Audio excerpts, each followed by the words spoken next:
अनुराग भदौरिया जी, चंदौली में आ रही हूं तहसील, लेकिन चंदौली में अनाउंस करना, क्या इतने आहत थे अखिलेश यादव क्योंकि उनसे रूट नहीं शेयर किया, सीट की चर्चा पर कोई बातचीत नहीं हुई?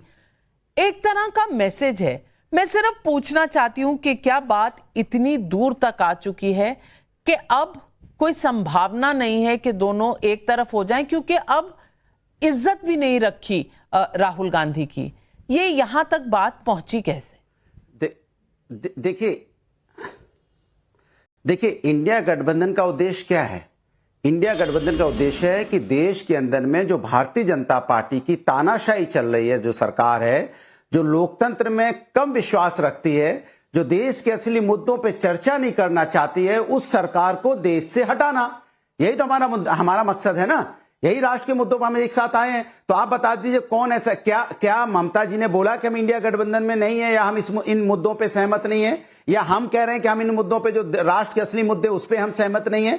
अरे हमने यही बोला है और हमारी मानना यही है, जो जहां मजबूत है मजबूती से लड़के भारतीय जनता पार्टी को हराएगा, ये तय है। इसके लिए कहीं कोई दिक्कत नहीं है। भारतीय जनता पार्टी को दिक्कत इस बात की हो रही है क्योंकि भारतीय जनता पार्टी को हार का डर सता रहा है, इसलिए दौड़ दौड़ के जा रहे हैं। भैया आप भी आ जाओ, जल्दी आओ, भैया आप भी आओ, हम बहुत परेशान हैं, हम जीत नहीं पाएंगे, भैया आओ आओ। नीतीश जी जो भी है, जैसे भी आप हैं, आपको हमने कितना भी उल्टा सीधा बोला, लेकिन सर आ जाइए, जीतना हमें जरूरी है। चलिए दोबारा चलिए भाई, जिसको चाहो आप पकड़ पकड़ के ला रहे हो, भैया आ जाओ मेरे पास आ जाओ। क्यों? क्योंकि अगर आप कॉन्फिडेंट होते, आपको लगता आप जीत रहे होते, तो अब आप हाथ जोड़ जोड़ के लोगों को बुला थोड़े रहे होते। अच्छा, क्या मेरे पास तो जीत, आ जाओ। तो जीत तो आप रहे हैं। मुझे लगता है जीत तो अखिलेश जी और राहुल जी जीत रहे हैं क्योंकि किसी को पकड़ नहीं रहे, सब छोड़कर चले जा रहे हैं। तो आप लोग बहुत कॉन्फिडेंट होंगे। हर्षवर्धन त्रिपाठी जी, मैं सुधांशु जी आपके पास आ रही हूँ।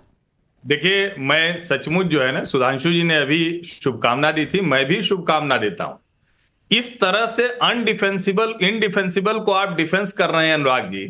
जो पार्टी अगर हार ही रही उसके साथ सब जुड़ते चले जा रहे हैं। मैं तो कहूंगा कि सही में अखिलेश जी को आपको राज्यसभा या विधान परिषद भेज देना चाहिए। कुछ तो कोई लड़े इस तरह से।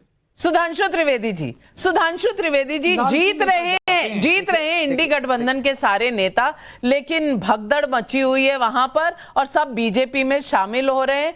शायद मुझे लगता है भय कहीं चला गया है और ये जो नेता बैठे हैं बेचारे डिनायल में हैं, इनको समझ नहीं आ रहा कि क्या कहें क्या ना कहें।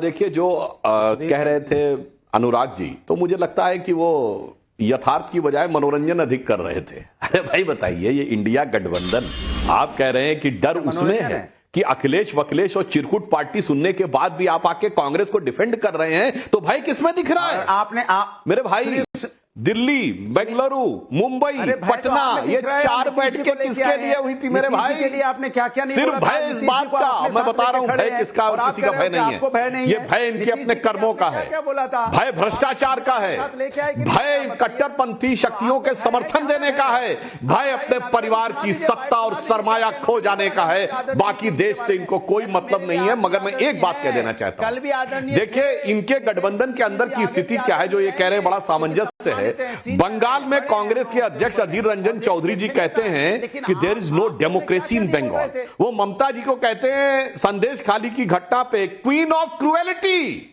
और क्वीन ऑफ क्रूएलिटी जो कलकत्ता में है, वो कांग्रेस को दिल्ली में इतनी ममता नजर आती है कि जो कहते हैं there is no democracy in Bengal, वो कहते हैं कि there can not be a fight for democracy with Mamata ji, without Mamata ji in Delhi. वाह भाई वाह, अपने कार्यकर्ताओं की हत्याएं हो रही है, कांग्रेस के कार्यकर्ताओं की हत्याओं के, यानी उनके जनाजों पे खड़े होकर सियासत करने वाले लोग कितने डरे हुए हैं। जिसे हम कहते हैं, सुनिए नाविका जी, जिसे फिल्म का डायलॉग था ना कि भैया जी कुछ ऐसी बात कहते हैं कंफ्यूजिया जाते हैं। अब बताइए, भूपेश बघेल जी सबसे भ्रष्ट मुख्यमंत्री है, जाके केजरीवाल जी कहते हैं छत्तीसगढ़ में, अब कहते नहीं गठबंधन हमारा सामंजस्य है। कांग्रेस कहती है कि शराब घोटाला हुआ दिल्ली में, केजरीवाल जी पे कार्रवाई होनी चाहिए, गठबंधन हमारा ठीक है। और तो और इंडी गठबंधन का दक्षिण भारत का सबसे बड़ा घटक दल कहता है इरेडिकेशन ऑफ सनातन धर्म, हिंदू धर्म का समूल नाश। और राहुल गांधी जी कहते हैं कि मैं तो परम बिल्कुल मैं तो काशी विश्वनाथ में दर्शन करने गया, फोटो नहीं खिंचाने दी गई। तो कुछ कंफ्यूजिया नहीं जा रहा है, कंफ्यूजिया दिया है, जनता को कंफ्यूजिया दिया है। और पब्लिक सवाल पूछ रही है। श्रुति मिश्रा का रायगढ़ छत्तीसगढ़ से सवाल है। बीजेपी पर सवाल उठते हैं कि वो दूसरी पार्टियों को तोड़ रही है। यूपी में लग रहा है किसी को तोड़ने फोड़ने से पहले ही अखिलेश यादव का पीडीए उन्हें तोड़ देगा। पल्लवी पटेल, स्वामी प्रसाद मौर्य का एग्जाम्पल सामने है। क्या कहेंगे अनुराग भदौरिया जी? रवि कुमार का दिल्ली से सवाल है, चुनाव इतने नजदीक हैं, आखिर कब इंडिया अलायंस की सीट शेयरिंग होगी? अगर वोटर इनके बारे में गंभीरता से सोचना भी चाहे तो कैसे सोचेगा? ईशा चंडीगढ़ से पूछ रही हैं, बीजेपी कांग्रेस मुक्त भारत करने आई थी, अब ये नहीं लग रहा कि बीजेपी कांग्रेस युक्त हो गई है, ऐसे में नोटा का ऑप्शन क्यों ना देखा जाए? प्रिया का गोरखपुर से सवाल है, क्या इंडिया अलायंस बनने का सबसे ज्यादा नुकसान कांग्रेस को ही हुआ है? तहसीन पूनावाला जी, 30 सेकंड का समय, जवाब।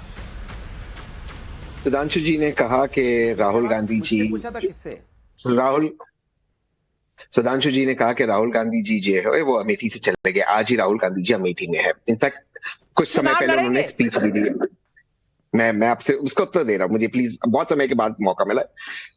राहुल गांधी जी और रायबरेली, अमेठी और रायबरेली, कांग्रेस पार्टी और गांधी परिवार को हमेशा वहां से उनको रिस्पेक्ट मिला और वहीं से ही जो है लीडरशिप आगे जाएगी। इस बात को आप नोट करना। दूसरी बात मैं आपको कह रहा हूं, 2024 का चुनाव कांग्रेस वर्सेस कांग्रेस होगा। कांग्रेस नरेंद्र मोदी वर्सेस कांग्रेस राहुल गांधी। ये कांग्रेस वर्सेस कांग्रेस का चुनाव है। तो मैं सुधांशु जी को थैंक यू कहना चाहता हूं आपके माध्यम से नरेंद्र मोदी जी को। वो करना चाहते थे कांग्रेस मुक्त भारत, बीजेपी युक्त कांग्रेस कर दिया और कांग्रेस नरेंद्र मोदी वर्सेस कांग्रेस राहुल गांधी की लड़ाई में जीत तो कांग्रेस की ही होने वाली है। तो काहे आप इतने परेशान हो रहे? जीतेंगे कांग्रेस ही। चलिए, राहुल गांधी अगर खुद की पार्टी, खुद की कांग्रेस को नहीं जिता पाए तो अब कांग्रेस ये भी बीजेपी को आउटसोर्स कर देगी कि नरेंद्र मोदी ही जिताएं। कमाल करते हैं आप भी तहसीन पूनावाला जी। तहसीन पूनावाला जी, आज जनता सब कुछ समझ गई है कि 400 पार, एक तरफ का कॉन्फिडेंस और दूसरी तरफ कि भैया हमारे ले लो, इनको भी आप ही जिता दो।